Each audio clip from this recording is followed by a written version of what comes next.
Hello everyone, it's Andre from BMW Auto House, and today I'm going to quickly show you every single button that this 540 has. And we're going to start off with the key. So what do we have here? We've got the unlock button, lock, trunk, and alarm. Now if you hold the unlock button, it will roll down the windows. And if you hold the lock button, it will roll up the windows.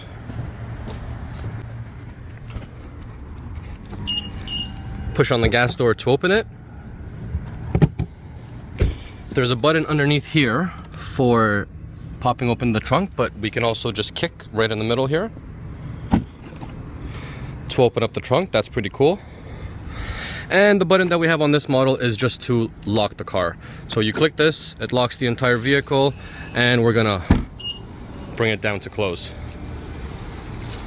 Now, most 540s and 5 Series do have an electronic trunk option, but due to chip shortages, this is what we have right here.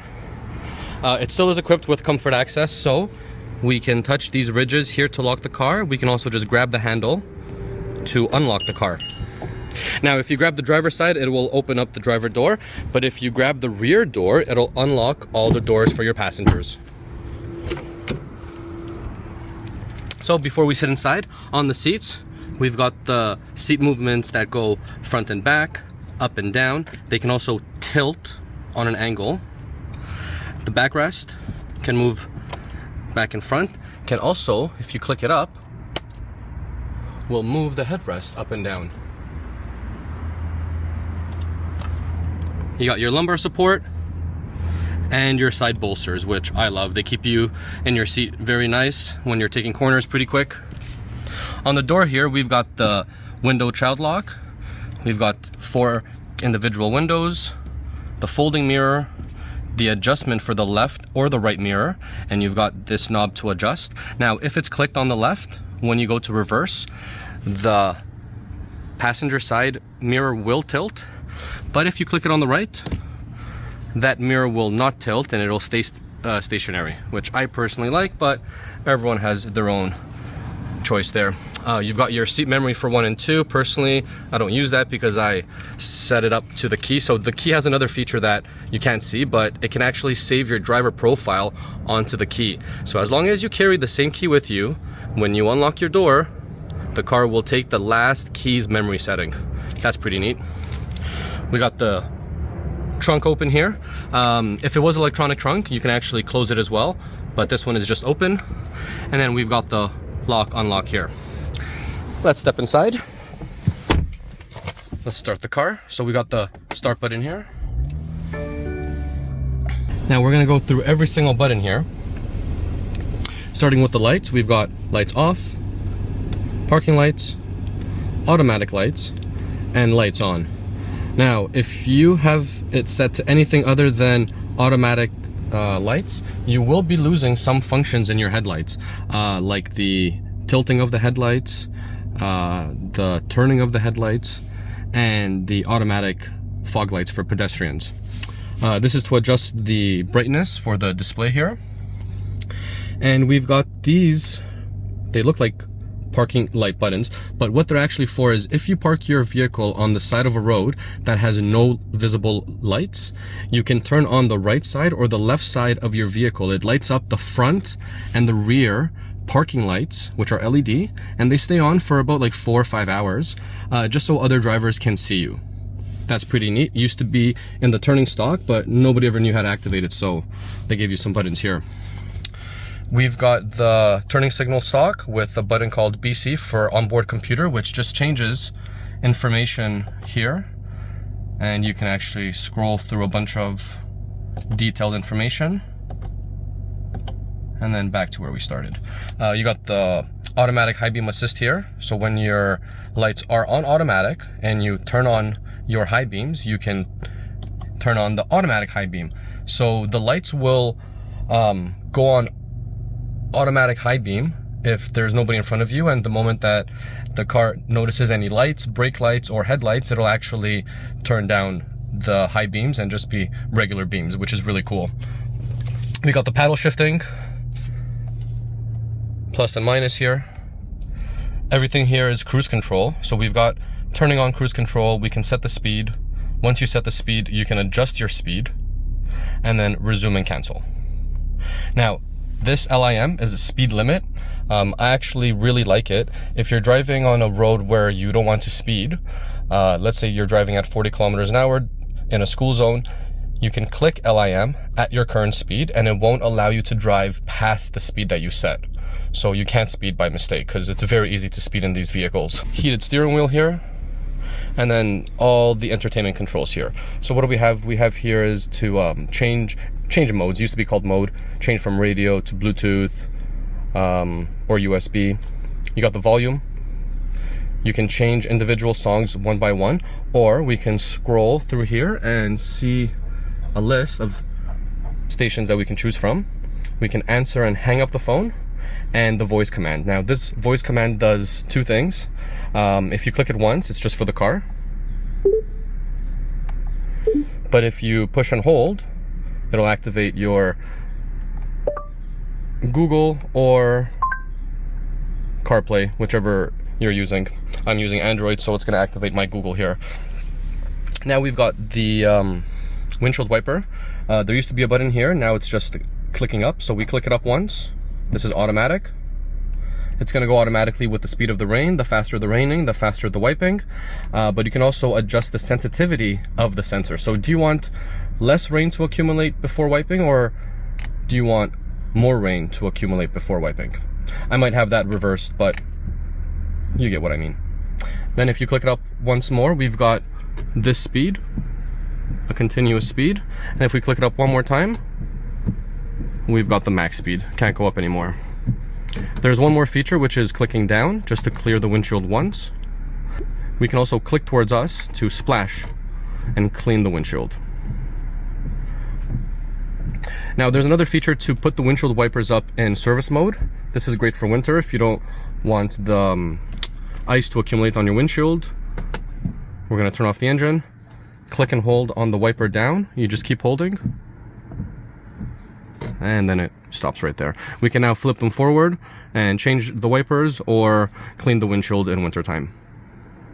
To turn them back on, we're going to turn on the engine and then just click down once.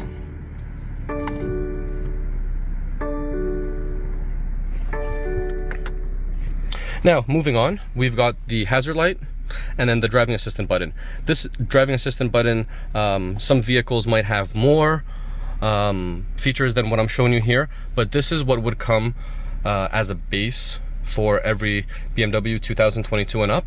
So we've got the front collision warning, we've got the lane departure with steering intervention and active blind spot. You can come here and configure these through this one button here, which is really nice. So we can switch between all on or individual, or actually choose what we want the individual to be. We got the start stop engine here. These are the vent sliders, vent doors for the vents. Mode is to change from radio to Bluetooth. It's the same as this. Band is AM, FM to change from AM or FM. You got the volume button here, also mute. Then we've got individual tracks. We can change songs, the same as clicking here, next, or previous. And then we've got these buttons here, 1 to 7, which are hotkeys. And basically what you can set up in these hotkeys is literally anything, almost anything that is highlighted.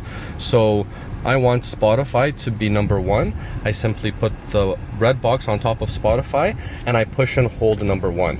What that's going to do is going to make that the shortcut. If you lightly touch these numbers, you can actually see what they're assigned to. And you'll see at the top whether they're assigned, not assigned, and so on.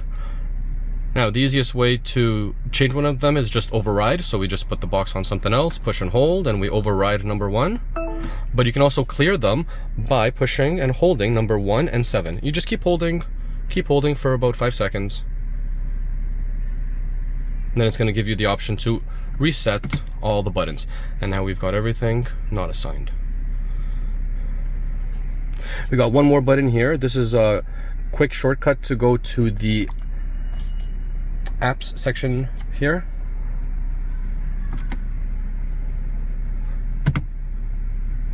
Now, we're not going to dive too much into the iDrive. We're just going literally over every single button. We've got the max AC here, max front ventilation, and we got the rear defrost. We can adjust which direction the air is moving towards. We've got the temperature dial here. We've got the heated seats, high, medium, and low. Of course, we've got the fan and your auto button. Now you have the exact same controls for the passenger, no difference. What they have here that we don't have on the driver's side is the air recirculation, the normal AC, and the sync button. Sync just means that you, the driver, controls both sides. There's one more button called menu. Don't confuse it with that menu button.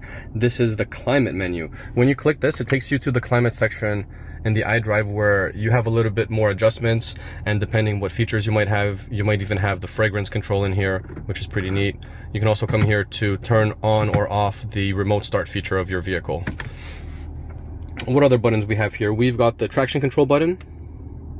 We got the sport, comfort, and eco. You can change this on the fly. It'll show you right here which mode you're in: eco, comfort, sport. There's even eco individual and sport individual, which is really nice. We can turn on or off the parking sensor. We got the handbrake. Up is on, down is off. Auto H, one of my favorite features. You turn this on, and basically every time you come to a stop in traffic, you can let go of the brake. The car's not going to move anywhere. Once you touch the gas, then the car will drive. The next time you come to a complete stop, let go of the brake and relax your foot. Love this for traffic.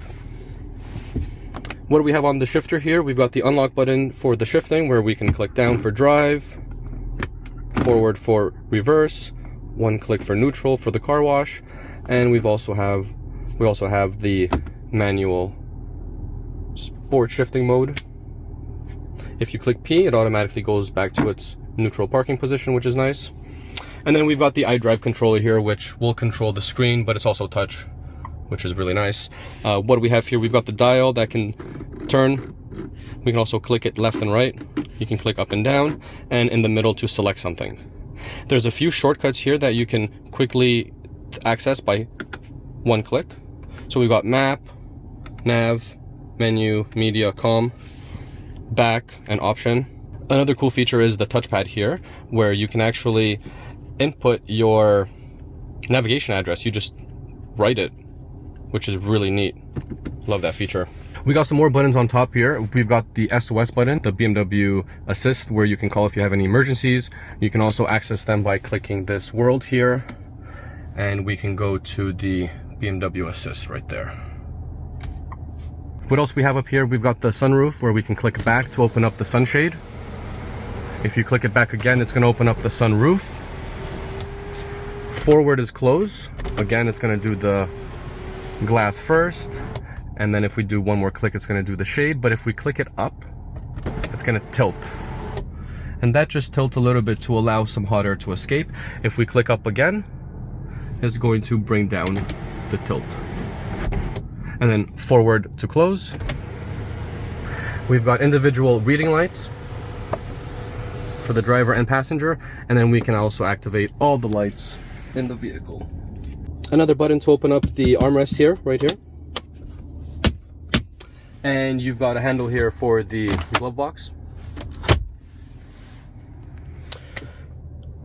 A few other buttons which I kind of skipped are the home link buttons. This is for the garage door opener. You can activate 3 separate garage doors, so you don't have to keep that clunky remote opener here. You can just link it up to your mirror, so once you reach your driveway, just push and hold one of these buttons and your garage door will open. This is a little storage. You can put your wallet or sunglasses in there, but this is to open up the hood. You pull once to unlock, twice to unlatch, then you literally go to the hood. There's no latch anymore to get your fingers dirty, so you just lift up the hood from anywhere. And there you have it. That's been every single button on this 2022 BMW 540. And if you like this video,